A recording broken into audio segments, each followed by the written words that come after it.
bem, obrigada. Bem-vindos mais uma vez à nossa conferência. Desta vez vamos falar sobre salários e sobre o crescimento do ordenado médio.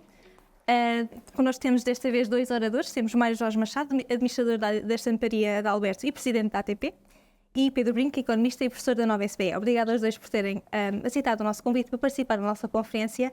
Começava com uma provocação e perguntava se Portugal está condenado a comparar mal em termos salariais com os demais países europeus. Mário Jorge Machado, comece por si.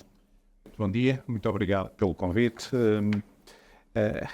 e cumprimentar pela iniciativa de podermos discutir e como os salários e a criação de riqueza pode contribuir para termos um país melhor. Nós não estamos condenados a sermos um país de baixo rendimento e de pouca criação de riqueza. Há aqui um aspecto que todos nós sabemos, não? Dizermos que os empresários portugueses ou os trabalhadores portugueses são pessoas menos capazes do que os trabalhadores de outros países europeus. Nós já vimos em muitos locais, e temos muitos exemplos, de que nós somos, sobretudo, resultado do contexto legislativo em que estamos. E é muito simples olharmos para essas situações. Há um exemplo que aconteceu na Europa em 1945. Ao mesmo povo, a mesma língua, a mesma zona geográfica. A uma parte do país deram-lhe condições para esse país ter leis pró-iniciativa privada e a metade deram-lhe leis para ter iniciativa estatizante. E o que é que verificamos? Passados uns anos, na Alemanha Ocidental tinham os melhores carros do mundo, os Mercedes, os BMW, os Volkswagens, e na Alemanha de Leste tinham o pior carro do mundo, o Trabant. Nós olhamos para a Coreia do Norte e olhamos para a Coreia do Sul. Eu estou a dar exemplos que são exemplos de situações muito marcantes de que o contexto legislativo tem influência. Mas não precisamos... Temos agora um exemplo muito recente. Nós vemos a China de Mao Tse-tung e, com a mudança do Deng Xiaoping, mudou o contexto legislativo e vemos o crescimento económico que a China teve. Saíram centenas de milhões de pessoas, saíram da pobreza. Os chineses eram os mesmos, falavam a mesma língua e estavam no mesmo sítio. Portanto, nós estamos aqui a falar sobre situações de contexto legislativo. Os empresários, os trabalhadores, são diretamente impactados pelo contexto legislativo que o país tem. Portanto, a discussão que estamos a ter sobre que legislação, que acordos de concertação social, que legislação laboral, que fiscalidade, isso é o que vai determinar termos mais crescimento económico ou menos crescimento económico. Já vamos aos detalhes desse enquadramento, mas Pedro Brinco, a mesma provocação de perguntar se estamos condenados ou não a comparar com a Europa no que diz respeito ao salário. Então, Truman costumava, o ex-presidente americano Truman costumava ter uma saída que dizia que o sonho dele era ter um conselheiro económico que fosse maneta, porque sempre que pedia a opinião, ele dizia que o economista dizia on one hand is like this, on the other one is like that, não é? E eu mantendo um bocadinho a tradição do economista que não é maneta, eu diria que depende, não é? Nós somos um bocado o produto das nossas escolhas. Como disse muito bem, quer dizer, nós não temos nada de geneticamente inferior do ponto de vista da capacidade de criar riqueza. Culturalmente e politicamente já tenho as minhas dúvidas, não é? Vamos lá ver. Uma das estatísticas que eu gosto de citar bastante, porque acho que traduz na realidade aquilo que é a economia portuguesa. Nós temos um tecido empresarial extremamente atomizado. Uma das coisas que Mário Draghi chamou a atenção com o seu relatório foi da excessiva preponderância das microempresas no tecido empresarial europeu, porque não criam escala, porque têm menor dinâmica de produtividade, têm mais dificuldades em internacionalizarem-se, a inovar, etc. O que é que diria Mário Draghi se viesse a Portugal? Porque se a Europa compara mal com os Estados Unidos, Portugal compara de forma catastrófica com a União Europeia. Nós temos mais 50% de emprego em microempresas que a média europeia. E quase menos 50% do que nas grandes. Porquê que isto é um problema? Se calhar é bom termos muitas micro, se calhar não. O valor acrescentado bruto médio de um trabalhador numa microempresa são 21 mil euros. Numa grande empresa são 84.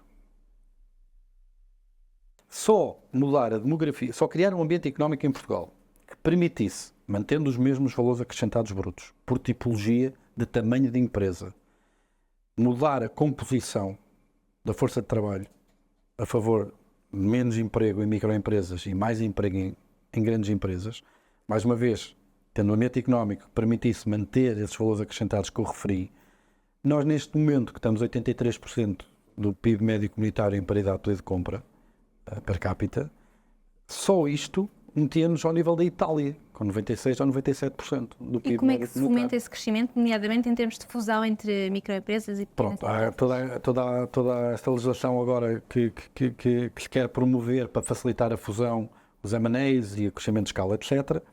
Mas eu, perdoa-me a insistência para quem tem o azar de ter que me ler noutros fóruns ou de me ouvir noutros fóruns, cheio de uma maneira que não se incentiva. Há a questão da derrama estadual, não é?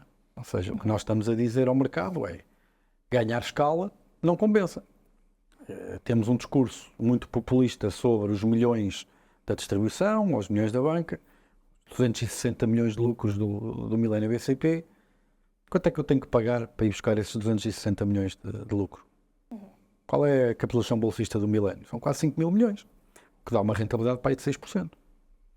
6%, só vou buscar um terço, porque eles estão no escalão máximo, são muitos milhões, não é? E os escalões de IRC, na parte da derrama estadual, são definidos em valor absoluto.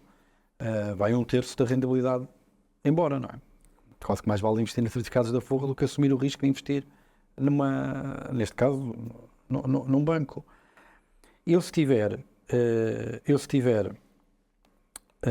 um quiosque para vender jornais, investir 10 mil euros e for buscar 2 mil euros, tenho 20% de rentabilidade. E vou pagar a taxa de IRC mais baixa de todas. Porquê? Porque 2 mil euros de lucro está no escalão. Temos um IRC progressivo que penaliza o crescimento. Exatamente. Se eu tiver que investir 100 milhões de euros para abrir uma cimenteira, vou pagar muito mais de IRC, apesar de ter muito menos rentabilidade. E mais uma vez, o grande problema disto é que os empregos que de facto pagam bem estão nas grandes empresas. O valor acrescentado bruto médio é 4 vezes superior, o salário médio é muito superior, e as empresas não podem pagar a riqueza que não é criada. Nós podemos fazê-lo através de endividamento, que foi o que fizemos até 2011. Mas depois a realidade é como um comboio, podemos ir contra ela, mas normalmente não corre bem. E o comboio em 2011 chamou-se Troika, não é? E depois tivemos um processo muito doloroso de ajustamento. Por isso, eu diria que nós não estamos condenados a este fado de baixos salários e baixa produtividade, mas também é um bocado como aquela pessoa que pede a Deus, ao bom Deus, porque é que eu nunca ganho a lotaria? E Deus um dia diz-lhe, olha, comprou o bilhete, não é? Se calhar nós, se queremos realmente subir salários, também temos que fazer alguma coisa por isso. E parte da resposta, aliás, vê-se agora o que é que foi, a discussão política que existe em Portugal para baixar o IRC em 1%.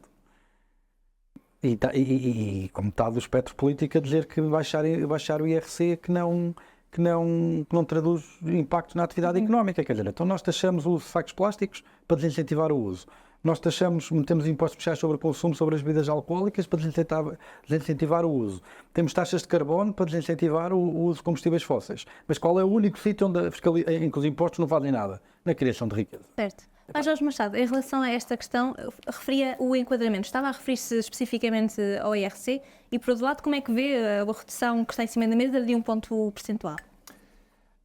Voltando à questão do que é que nós temos que fazer e onde é que tem de haver alterações para nós podermos ter mais crescimento económico e as empresas e os empresários quererem investir em Portugal. Sem dúvida que nós, e o exemplo da dimensão das empresas é muito relevante. Eu vou fazer aqui uma declaração de interesses. A minha empresa é uma grande empresa, porque tem mais que 250 trabalhadores. Eu sou um grande empregador, não sou uma grande empresa. E com todos os riscos que tem associado a ser-se um grande empregador neste país. E voltamos aqui à situação em termos de contexto. Em Portugal, a nossa rigidez em termos das nossas leis laborais, e voltamos aqui à questão das micros, pequenas e grandes empresas, tornar-se uma grande empresa com todo o contexto económico que temos, se as empresas necessitam de se adaptar, é muito difícil neste país as questões de adaptação. Aliás, nós se virmos os números em Portugal, em termos da situação da rigidez laboral, Terceira maior da OCDE. mais de 90% das pessoas estão na mesma empresa já com contratos há mais de 3 anos. Portanto, nós temos as pessoas mudam um pouco de emprego. Nós temos estruturas em que estão muito desenhadas para serem rígidas e para estarem no mesmo posto, no mesmo emprego. E isso, e todos percebemos essa situação, normalmente as oportunidades para terem aumentos salariais mais significativos é quando as pessoas mudam de emprego de uma empresa para outra, é quando existem oportunidades de maior aumento salarial. E nós em Portugal não temos isso. Há uma grande rigidez das pessoas estarem no mesmo posto de trabalho durante períodos muito longos da sua vida. O número de pessoas que já estão na mesma empresa há mais de 10 anos é quase da ordem dos 65% do total das pessoas que estão a trabalhar. Portanto, voltamos aqui às situações do contexto. Nós, se queremos, do ponto de vista laboral, ser mais flexíveis, nós temos que perceber, e se queremos que haja mais capacidade de as pessoas terem oportunidades, nós temos que tornar o mercado laboral também mais flexível. E, sem dúvida, a questão de um determinado tipo de risco, assumir riscos, assumir investimentos com montantes muito elevados e depois o prémio que se tem é pagar impostos e, neste caso, em termos de IRC, mais elevados e depois com todas as derramas, nós estamos exatamente a dar o sinal contrário daquilo que pretendemos. Nós neste país, e voltando, isto não é uma questão genética, sem dúvida, mas é uma questão de contexto. Nós, ou alteramos significativamente o contexto, ou então vamos estar, infelizmente, e as perspectivas que temos para os próximos anos, as previsões do Governo de crescimento económico para este ano e para os próximos anos andam ali à volta dos 2%. Nós corremos o sério risco de haver uma série de países que nos vão continuar a ultrapassar e nós continuarmos a cair para a cauda da Europa em termos da criação de riqueza. Defende uma alteração significativa. Então, como é que vê o facto de baixar 1% ou 1 ponto percentual estar a ser tão complicado? Voltamos aqui às questões culturais e aqui há alguma matriz em termos daquilo que tem a ver com a nossa história. Nós vemos um discurso, muitas vezes, virado contra os grandes grupos económicos. Este tipo de discurso é exatamente o oposto daquilo que nós deveríamos ter. Os grupos económicos, termos empresas de maior dimensão. Nós, em Portugal, temos 1.300 grandes empresas. Isto é ridículo, só num país termos só 1.300 grandes empresas. É uma situação que não tem... É isual que este país não permita que as empresas cresçam para serem grandes empresas. O incentivo às empresas crescerem para serem grandes empresas é exatamente o oposto, é desincentivo. E sem as grandes empresas, e voltamos à questão dos salários médios, que é uma das situações que estamos a falar, e como foi referido e muito bem, nas grandes empresas os salários médios aproximam-se dos 2.000 euros. Enquanto nas empresas com menos de 100 trabalhadores, os salários médios andam nos 1.000 e poucos euros. Portanto, estamos nos 1.250 euros. Portanto, e tem a ver com o quê? As grandes empresas permitem ter maior produtividade. E como permitem ter maior produtividade, permitem-se pagar maiores salários. Estamos sempre a falar da mesma situação. Aqui a pergunta base é exatamente esta. O que é que nós precisamos de alterar para as empresas se poderem e os empresários terem incentivos para se tornarem grandes? Em relação à lei laboral, especificamente, o que é que precisa de ser feito? O Governo diz que quer agora voltar a rever o Código do Trabalho. O que é que deveria aproveitar para fazer? Eu sou muito defensor de olharmos para as boas práticas. Nós, quando vemos boas práticas e que produzem bons resultados, não precisamos estar continuamente a inventar água quente. E se nós vemos, e temos aqui alguns países em que vemos que essas práticas estão a permitir elevado crescimento económico, devemos olhar para esses países e aprender com essa situação. Eu vou voltar a dar o exemplo Irlanda. A Irlanda, no final dos anos 80, estava como Portugal, tinha um nível de riqueza idêntico ao de Portugal. Tinha passado também por apoios do FMI para ajudar a resgatar a Irlanda de situações de dificuldades de financiamento. E na Irlanda houve uma série de alterações em termos fiscais e em termos laborais que foram introduzidas. E a Irlanda, nos anos 80, começou rapidamente a crescer. Contrariamente a uma série de pessoas que dizem mas a Irlanda, eles falam inglês. Que eu saiba, eles nos anos 80 já falavam inglês, portanto, não é por falar em inglês que fez a diferença, porque nessa altura eles estavam com o mesmo nível de riqueza que Portugal tinha à época e eles conseguiram se distanciar exatamente por essa modificação legislativa. Eu volto a falar do exemplo de ser Deng Xiaoping. Portanto, aqui as leis fazem a diferença e é exatamente com essas boas práticas das leis que fazem a diferença.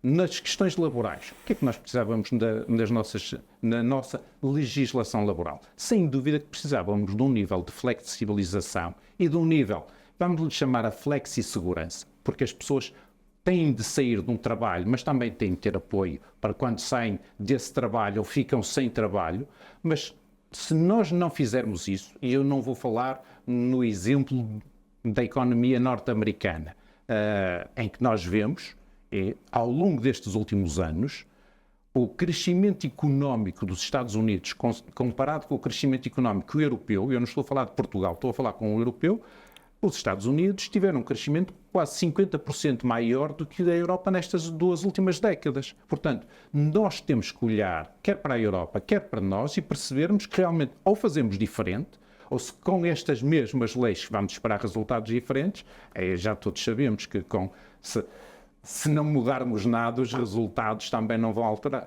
Pedro Brinca disse que a rigidez da lei laboral portuguesa é a terceira mais grave, chamemos-lhe assim, do espaço europeu. Mas também somos o terceiro país da União Europeia com a maior porcentagem da população com contratos a prazo. E como é que é se compatibiliza uma flexibilização da lei para realmente haver esse maior crescimento do salário das empresas, ao mesmo tempo que se consegue proteger os trabalhadores? Não, porque a produção legislativa é horrível. Ou seja, vamos lá ver, eu percebo leis que, vamos lá ver, a economia está ao serviço da política, no sentido que a política é a expressão da vontade dos cidadãos, não é? E a estabilidade no emprego, para determinadas forças políticas, e se calhar para uma grande maioria dos cidadãos, é um bem político. É um bem político. Tem custos de ineficiência, a rigidez do mercado de trabalho, mas a sociedade pode, através do processo político, decidir pagar esse custo de eficiência, não é? Em nome desse bem político que é a estabilidade no emprego. O problema é quando paga esse custo e não tem o retorno. E o maior prevaricador quem é? Quem é que a ACT visita com mais frequência no que diz respeito a situações de posições permanentes com trabalhadores em regime temporário e outsourcing, não sei, foi que disse, em regime de outsourcing, quer dizer, isto é ridículo, quer dizer, nós chegámos ao cúmulo, eu acho que é preciso apreciar a ironia, nós criámos coisas como os projetos de interesse nacional. O que é que são os projetos de interesse nacional? É o Estado a dizer, nós não conseguimos trazer isto para aqui, vamos ignorar as leis, não é? Temos aqui um enquadramento jurídico para isentar de uma série de processos que nós obrigamos a economia a passar para conseguir trazer isto para cá e para conseguir fazer este projeto. Ora, se o Estado tem que fazer isso para trazer o projeto, se calhar é um sinal forte que há qualquer coisa que deve ser alterado, não é? E não só para aqueles projetos que o Estado acha que são importantes, não é? Porque depois, em vez de termos uma economia em que a própria dinâmica da economia dá sinal sobre aquilo que é importante e aquilo que não é importante, aquilo que é valorizado e aquilo que não é valorizado, os sítios onde deve-se investir e onde não se deve investir, temos o Estado a decidir por decreto administrativamente aquilo que é, ou que deve ser, a condução da economia. Mas é possível ter flexibilidade e estabilidade na lei laboral ao mesmo tempo? Depende de qual é a definição de flexibilidade e qual é a definição de estabilidade, não é?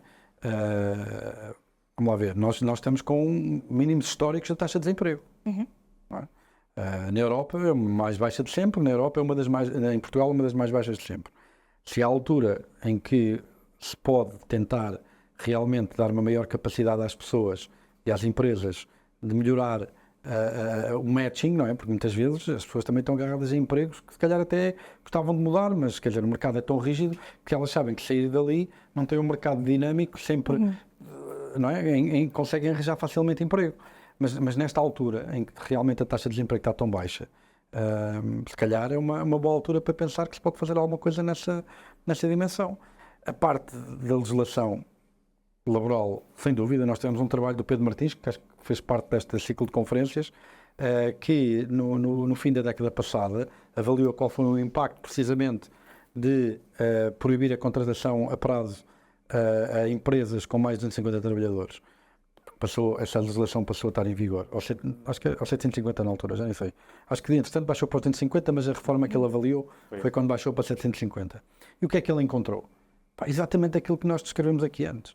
Foi que não só não aumentou a estabilidade no emprego, como ainda baixaram os salários. Porque todo o processo de criar um conjunto de entidades paralelas de trabalho temporário para fazer outsourcing, quer dizer, tudo isto também gera custos, não é? E é riqueza que é criada que depois também não vai para o bolso do trabalhador, porque andamos aqui nestes processos. A atividade de elisão fiscal é a atividade mais lucrativa em Portugal. A atividade mais lucrativa em Portugal é dos países do mundo que tem uma maior diferença, na questão do IRC, por exemplo, entre taxa estatutária e taxa efetiva. E isto é o quê? É o governo a dizer, se vocês gastarem o dinheiro onde eu quiser que vocês gastem, mas cuidado que para isso vocês têm que ler um código de IVA que tem para aí 300 mil categorias, não é? Ainda agora no Orçamento de Estado, não sei se vocês sabem, por uma coisa adorável. Eu não sei se produz medronho ou álcool derivado de produto de medronho, tiveram agora uma isenção que só pagam 25% da taxa do álcool de produtos derivados de medronho. Cigarrilhas a mesma. Eu gostava de perceber qual é a lógica. E não é para todos os conselhos, é só para lá uma lista longa de conselhos. Ou seja, nós temos um código fiscal que é excessivamente complexo, que onera o trabalho das empresas, que tem uma instabilidade brutal. O IRC só desde 1989 foram mais de 1.350 alterações substantivas, não estamos a falar de pormenores, não é? Quer dizer, a própria progressividade do IRS, nós estamos a falar aqui de trabalho, temos que falar de IRS, não é? A própria progressividade do IRS, há uma coisa que é a incidência jurídica e outra coisa que é a incidência económica do imposto. Há uma parte do IRS que também incide sobre as empresas, não é? Porque a elasticidade não é infinita. Ou seja, e o que é um rico em Portugal? Para a autoridade tributária. Referindo-me aos anteriores escalões de IRS, peço desculpa, um rico é alguém que leva para casa 3.299 euros. E já está a pagar 50,5% sobre o último euro que ganhou. Ora, este rico, se quiser comprar um apartamento ali na Amadora, na freguesia de Águas Livres, ao preço que eu vi este mês no Idealista, passa a publicidade, eram 3.000 e tal euros por metro quadrado. Eu estive a fazer as contas em casa. Um apartamento de 80 metros quadrados, nas Águas Livres, custava cerca de 243 mil euros. Ora, 243 mil euros custam, em termos de crédito, quase 1.200 euros. O que já põe este rico, não é, com uma taxa de esforço acima dos 35%. Conclusão. Um rico para a autoridade tributária é alguém a quem o Banco de Portugal desaconselharia comprar um apartamento de 80 metros quadrados numa freguesia, Águas Livres, famosa por ter bairros como a Broca e a Cova da Moura. Certo. Ou seja, nós estamos neste país, não é? E quando se fala de escalões, há países que têm mais escalões, há países em que a progressividade é mais acentuada e não sei o quê. Pois é, mas começa a morder mais em cima. Não começa a morder nos 1.000 e tal euros. Certo. Já vamos mais à questão do IRS, mas queria perguntar-lhe, porque falou na questão do Estado dar o exemplo. Na concertação social ficou acordado... Eu já nem quero que ele dê o exemplo, só gostava que ele cumprisse a lei. Não é? Na concertação social ficou acordado um referencial de 4,7 para aumentos salariais no privado. No Estado, o Estado está a negociar aumentos de 2%. Faz sentido esta disparidade? Eu aqui tenho uma declaração de interesse sobre o funcionário público, não é? Acho que não é? Me dava-me jeito um aumento de 4,7%. Acho que já respondeu à pergunta, não é? Mas, Jorge Machado, como é que os empresários e empregadores podem cumprir um referencial 4,7 quando o próprio Estado, o maior empregador do país, não cumpre esse referencial? Nós voltamos à situação e aqui no caso das empresas, as empresas vivem porque têm clientes. Portanto, se as empresas não encontrarem clientes que comprem os produtos que elas estão a produzir, as empresas vão encerrar. O Estado tem essa vantagem. Se, porventura, precisar de mais dinheiro, sobe os impostos. Portanto, e todos somos clientes do Estado. Vá lá que não imprime mais dinheiro, porque antigamente era a opção. Exatamente. Vá lá que não imprime mais dinheiro. Exatamente. Agora tem que aumentar os impostos. E esta é uma das situações. Eu acho muito bem que o Estado procure não aumentar a sua despesa e procure tornar-se eficiente. Não aumentar a sua despesa através de não aumentar os salários. O aumento dos salários no Estado devia, de alguma forma, estar indexada, como nas empresas tem de estar, a ter ganhos de produtividade. O Estado devia preocupar-se em ser, em termos daquilo que gasta, usar muito bem o dinheiro que os portugueses pagam em impostos. Portanto, a racionalização dos serviços devia ser algo muito importante para nós permitirmos que gaste menos e possa pagar melhor às pessoas que lá trabalham. E é disto que devíamos estar também a discutir. Não só o aumento dos salários, mas também o que é que o Estado está a fazer para se tornar mais eficaz na utilização dos nossos impostos. E voltando aqui às empresas, e voltando às empresas portuguesas, uma empresa em Portugal, quando tem um custo global num trabalhador da ordem dos 40 mil euros, esse trabalhador vai levar para casa, em termos líquidos, cerca de 21 mil. Nos Países Baixos, uma empresa que paga 40 mil euros tem um custo global para a empresa, 40 mil euros, o trabalhador leva para casa cerca de 31 mil, leva cerca de mais 1.000 euros por mês para o mesmo esforço da empresa. Portanto, uma empresa em Portugal, quando quer pagar um salário mais elevado, o seu custo global é muito mais elevado. Houve alguém que há alguns anos teve uma atitude inteligente do ponto de vista de confundir as pessoas relativamente o trabalhador paga impostos e a empresa paga impostos. Os impostos só vêm de um sítio, que é da empresa. O dinheiro que o trabalhador vai entregar depois em termos de impostos, todo esse dinheiro teve de sair do custo global da empresa. E este é um valor que nós em Portugal falamos pouco, que é o custo global do trabalho. E nós aí também comparamos muito mal. Dizemos, as empresas em Portugal, o salário das pessoas é mais baixo, mas o custo global da empresa é mais alto comparativamente com uma série de países que nós consideramos que depois pagam salários melhores do que se paga em Portugal. Nós temos que ver também esta componente, como foi referida muito bem, em termos dos escalões de IRS. O que as pessoas depois acabam por receber em termos líquidos acaba por ser significativamente menor, mas para um mesmo esforço de empresa, noutros países, a situação saímos muito mal comparados. Este ano houve um alívio do IRS, esta proposta de orçamento não prevê nada nesse sentido, só uma atualização dos escalões. Deveria incluir... Só. Em 2022 não houve. Certo, exatamente. Com a inflação que houve, imagina o aumento de impostos que isso foi. Mas deveria incluir desta vez também um novo alívio das taxas? Nós voltamos sempre... Eu também tenho que dizer dois pontos muito importantes. Primeiro ponto muito importante. A dívida pública deve continuar a diminuir, porque se nós mantivermos uma dívida elevada, vamos pagar juros sobre essa dívida elevada e depois temos que pagar impostos para cobrir esses juros. Portanto, em 2022, cada português pagou mais de 400 euros pela dívida pública. Este ano, apesar da consolidação histórica, não é, que foi feita, cada português vai pagar mais de 700. Certo. E exatamente este trajeto... É um aeroporto de Alcochete por ano.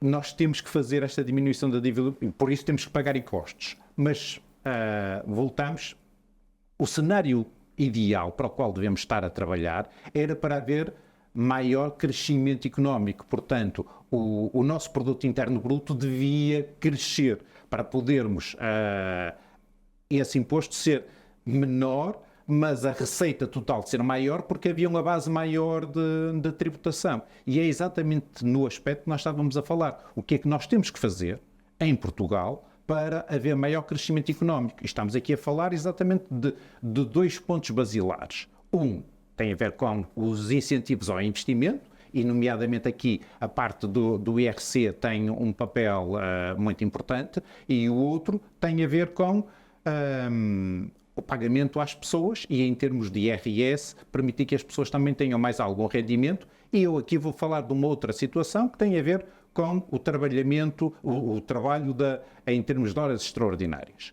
Em Portugal, um trabalhador que faça horas extraordinárias, o encargo, eu vou dar um exemplo, alguém que ganha na ordem dos 1.000 euros e ao fim vá ao longo do ano, e é aquilo que em Portugal se pode fazer normalmente, pode ir até às 200 horas, esse trabalhador, se tiver um rendimento da ordem dos 2.000 euros pelas horas extraordinárias que fez, esse trabalhador, aquilo que depois vai acabar por receber, porque vai subir de escalão, ele vai receber cerca de 40% em termos daquilo que gerou 40% a 45%. Alguém está disposto a abdicar do seu tempo para depois a remuneração que ele vai ter ser inferior a 50%? Portanto, nós estamos exatamente a dar o sinal oposto em que podíamos produzir mais, e eu estou a falar pelo setor têxtil e vestuário.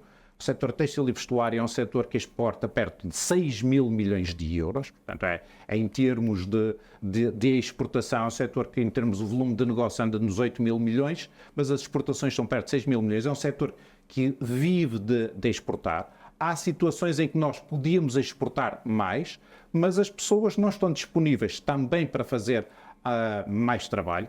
Eu aqui se calhar estou a ser injusto para com os trabalhadores, porque a grande maioria, apesar desta penalização, aceita fazer essa situação. Portanto, agora o que estamos é dar o estímulo exatamente oposto. As pessoas até aceitam, até trabalham, mas depois são penalizadas fortemente no esforço que fizeram por uma tributação que não tem sentido. Quando nós temos alguns exemplos, e é o caso, por exemplo, em França, em que até 2 salários mínimos não há imposto sobre o salário ou antes, sobre o rendimento das horas extra. Uhum. Vamos olhar para 2025, Pedro Brinca. Que sentimento é que tem, com todas as condições e o enquadramento que já se conhece, nomeadamente em termos salariais? Vai continuar tudo na mesma? Portugal, nos últimos anos, até do ponto de vista salarial, a coisa até correu melhor do que a média da OCDE ou da União Europeia. Nós tivemos desde 2019 um crescimento real de 5,5% dos salários e somos os países com o maior aumento do salário real, não é? Somos o nono, pelas notas que tirei aqui, somos o nono salário real que mais subiu da OCDE nesse período. Estamos com um salário médio no segundo trimestre deste ano, segundo também li há bocado, cerca de 1.600 euros, não é? Por isso, com o mercado de trabalho com a taxa de desemprego tão baixa, é normal que estas melhorias salariais aconteçam. Apesar de, mais uma vez, lembrar, não foi assim no resto da Europa, não é? Por isso as coisas até têm corrido bem, eu diria. Olharmos para uma perspectiva desde o ano 2000, se calhar o quadro mudou um bocado. Mas pelo menos nos últimos anos, a recuperação desde Covid, as coisas não correram mal para o trabalhador médio. Agora, nós estamos aqui numa situação de crescimento mais moderado. O crescimento resolve muita coisa. Nós ainda agora, às vezes é mais fácil ilustrar o poder destes conceitos com base em exemplos mais concretos. Nós tivemos a questão da Troika, não é? Que chegámos aos 100 e tal % de dívida sobre o PIB.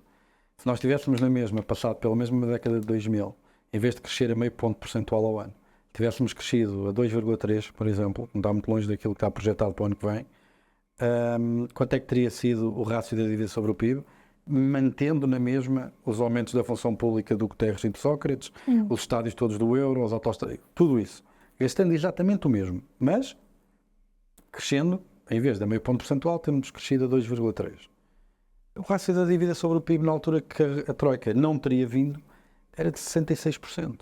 Temos um dos países com melhor situação orçamental na Europa, mesmo gastando tudo aquilo que foi gasto. Por isso o crescimento resolve muita coisa. E por isso é que uma das coisas que me irrita é que é este excessivo foco na questão das discussões do que devem ser as opções estratégicas de Portugal e as transformações estruturais para conseguirmos dotar os portugueses de maior capacidade de criar riqueza, que no fundo são aquilo que vão sustentar a convergência económica, sem a qual não é possível ter convergência social. Nós não podemos aproximar dos níveis de vida dos melhores países europeus se não nos aproximarmos também na capacidade de criar riqueza, no aumento da produtividade, tudo isso. A parte fiscal, obviamente, é importante para capitalizar as empresas, não é? E para atrair investimento, Mas não se esgota aí. Falámos também da questão da legislação laboral. Há toda uma questão de ambiente económico que é preciso resolver. Claro que para isto também é preciso dinheiro, não é? Porque os cortes de impostos geram perda de receita. E não E é se o sério. orçamento chumbar? Respondo já a seguir, só para acabar o raciocínio. Não é sério falar de cortes de impostos sem dizer como é que se pagam, não é? Porque depois vamos criar um déficit, vamos aumentar a dívida, vamos ter mais custos de serviço da dívida, etc. Por isso temos que dizer onde é que se cortam.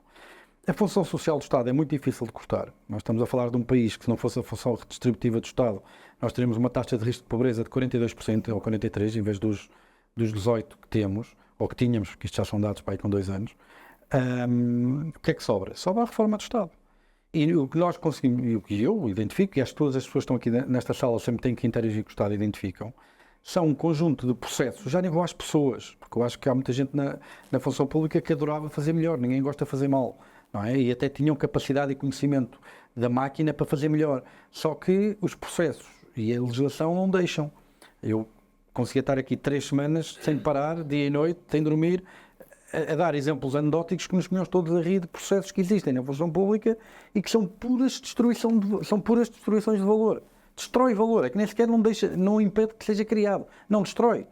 Podemos identificar situações ao nível dos licenciamentos, ao nível de um conjunto de situações. E aí devia estar o ênfase também, não é? Como é que nós conseguimos pegar na máquina do Estado, e eu costumo dizer em jeito semi-brincadeira, que eu pegava numa das Big Four, fazia uma auditoria de processos ao Estado e, tirando professores e médicos, fazia o dobro com metade. Porque os processos são escabrosos. Nós estamos a falar, se eu quiser comprar um terreno, eu tenho que notificar com carta registada, com aviso de recepção, cada um dos confinantes por causa do direito de preferência. Vou às finanças pedir a morada para mandar as cartas e o RGPD não me permite ter as moradas. Ou seja, a lei obriga-me a enviar as cartas, mas proíbe-me de saber a morada. Isto estamos em 2024. E eu tenho aqui, se quiserem, acho que era uma sessão fantástica durante umas semanas só a contar histórias destas.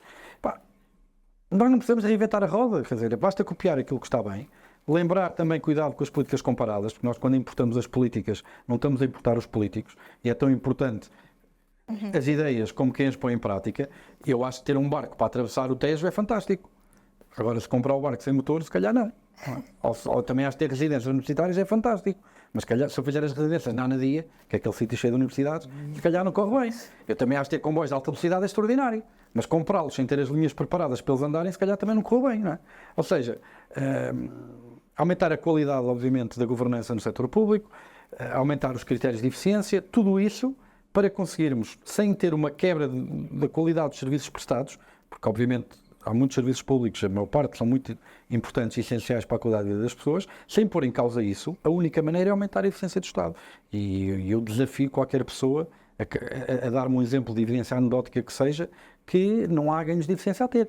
Aliás, o próprio Fernando Medina, há uns 2 anos, num programa da RTP, que agora até participo, ele disse que o problema da Nacional de Saúde nem sequer era o dinheiro. Não era o dinheiro. Era a gestão. Quer dizer, não é boi, não é? Aqui neste caso não há um contínuo, não é? Eu insisto na pergunta, se o Orçamento de Estado a chumbar, o país for novamente para eleições, tudo isto fica novamente pelo caminho e, portanto, e queria perguntar-lhe se o mercado de trabalho, que tem mostrado a resiliência, se pode começar a dar alguns sinais de desgaste. Bem, nós temos a questão do abrandamento económico, não é? A Alemanha está à beira da recessão, será porventura este ano o 2º ano de crescimento negativo como um todo, escapou à recessão técnica porque nunca teve 2 trimestres consecutivos de crescimento negativo, pode ser que neste trimestre isto possa acontecer, mas também, quer dizer, vem aí a descida das taxas de juros, a economia vai aliviar muito o bolso dos portugueses, a economia pode acelerar, o investimento pode acelerar por via disso. Agora, será que o orçamento devia cair? Eu olho para este orçamento e é um bocado... Quer dizer, ele não reflete aquilo que foi as grandes bandeiras programáticas da AD, não é? Nestas eleições. Segundo as palavras de Pedro Nuno Santos, também tem linhas vermelhas que não pode ultrapassar e por isso é que não concorda para já, porque seria não cumprir o acordo que tinha com os eleitores relativamente à plataforma a que concorreu e se propôs fazer. Aquilo que vamos, se calhar, ficar é ali com uma espécie de um orçamento que não é carne nem peixe, as principais medidas emblemáticas caíram, é como o melhoral, não faz bem nem faz mal, e isto poderá ser a tónica dominante para o resto da legislatura, porque se calhar o melhor era mesmo cair. haver eleições. Eu acho que existe, mas isto é se calhar um enviesamento político, mas acho que existe uma narrativa sobre as responsabilidades desta falta de estabilidade e podia ser que essa narrativa pudesse produzir um Parlamento com uma maioria estável que conseguisse ter a força para ter as políticas que são precisas para, de facto, mudar o estado de coisas. O estado de coisas não é bom, não sei se as pessoas têm noção. Vão ao relatório da primavera do Eurostat e vejam o que é que são as projeções de crescimento para os próximos 2 anos. Portugal fica acima da Estónia, que está a atravessar por teve uma recessão ano passado. A previsão para o ano é que cresça a 3%, mesmo assim muito acima de nós, mas como este ano contraiu de forma brutal as previsões de crescimento acumulado nos próximos 2 anos da Estónia, Portugal está acima, mas está atrás de todo o resto. Todos os outros países, do seu escalão de rendimento, está atrás deles todos. E não é por um bocadinho, é por um bocadão. Não é? Quer dizer, isto, pegando nas palavras aqui do amigo há bocado, e potenciando-as ainda mais, fazer sempre a mesma coisa à espera de um resultado diferente, é a definição de loucura, não é? Mais Jorge Machado, começou a sua participação neste painel por falar na importância do enquadramento para reforçar os salários. O orçamento do Estado deve cair, devemos ir para eleições. O que é que seria o ideal para os empregadores? Eu vou voltar a repetir aquilo que eu comecei por dizer. Nós precisamos de mudanças e precisam de ser feitas mudanças. É verdade que um governo que é um governo minoritário, para introduzir mudanças que sejam significativas, vai ter de encontrar apoios no Parlamento para isso ser feito. E como todos sabemos, o papel da oposição é fazer oposição, não é ajudar o governo a fazer mudanças. Portanto, será uma legislatura que vai acontecer pouca mudança, vai acontecer alguma, eventualmente este orçamento vai na direção certa com algumas mudanças, mas estamos a falar sempre de situações de pouquinho. Portanto, haver aqui uma clarificação em termos de quem quer mudar, vamos dar a oportunidade de fazer mudanças, eu vejo isso como muito positivo. As eleições são sempre uma altura para os portugueses terem a oportunidade de dizer que querem fazer mudanças ou não querem fazer mudanças. O crescimento económico que nós temos tido, sendo pouquinho, tem estado assente muito em cima do turismo, porque a indústria tem estado a crescer e a indústria exportadora, a indústria transformadora, tem estado a crescer muito pouco. O que tem contribuído para o crescimento económico do país tem sido o turismo, que em termos de forma de fazer com que o país cresça, não é, sendo positivo, não é exatamente uma complexificação da economia. E mesmo assim, só se me permite, nós temos uma tendência para o abismo que é fantástico. Com esta preponderância toda da dinâmica do turismo para o crescimento da economia, tivemos aqui um ataque brutal a um setor que representa 40% das dormidas em Portugal com alojamento local. Uhum. Eu quase que digo que se nós um dia descobríssemos aí uma árvore das patacas, havia logo uma associação ambiental que vinha por lá uma cerca à volta porque não podemos escolher as patacas porque estamos a atacar a árvore. Sério. Mas, Jorge Machado, para terminar, qual é então o seu sentimento em relação a 2025? Depois de 2 anos em que o setor da indústria, incluindo a têxtil, foi castigado até pelo enquadramento internacional. E eu agora vou falar também aqui em termos europeus. A Europa, dentro da área, e falando muito da parte do setor da parte industrial, nós vemos que a procura da indústria a nível europeu, e estamos a ver desde o têxtil ao automóvel, a procura na indústria tem vindo a diminuir. Portanto, nós estamos na indústria a nível europeu, estamos a passar uma fase difícil. E temos que ter cuidado por aquilo que estávamos a falar. Se a indústria na Europa, porque os consumidores europeus, as exportações dos produtos europeus estão a ter mais dificuldade porque podemos ter aqui uma guerra económica a começar em novembro se ganhar o Sr. Trump. Nós podemos entrar numa fase difícil que vai complicar o crescimento da indústria na Europa e no caso da indústria em Portugal. O que é que precisamos para que isto não seja uma situação muito difícil para as empresas e, voltamos aqui assim novamente, para o crescimento da economia? Nós precisamos de estabilidade, mas também precisamos de reformas, porque se não as fizermos, nós vamos continuar com a tendência que já trazemos há uma série de anos, para o nosso PIB per capita continuar a cair comparado com uma série de países, nomeadamente alguns do leste europeu, que são os países que comparam connosco. A única situação que nos tem ajudado é a entrada de novos membros dentro da zona euro, também de algumas zonas de leste, que entram ainda com PIBs substancialmente mais baixos e, portanto, nos evitam de ficarmos na cauda da Europa. Mas a nossa trajetória ao longo desta última década, destas 2 últimas décadas, tem sido exatamente esta. Portanto, nós temos mesmo que fazer diferente se queremos resultados diferentes. Portanto, precisamos de reformas, mas não temos condições para as fazer. Exatamente. Muito bem, muito obrigada aos dois por esta conversa. Tenho gosto.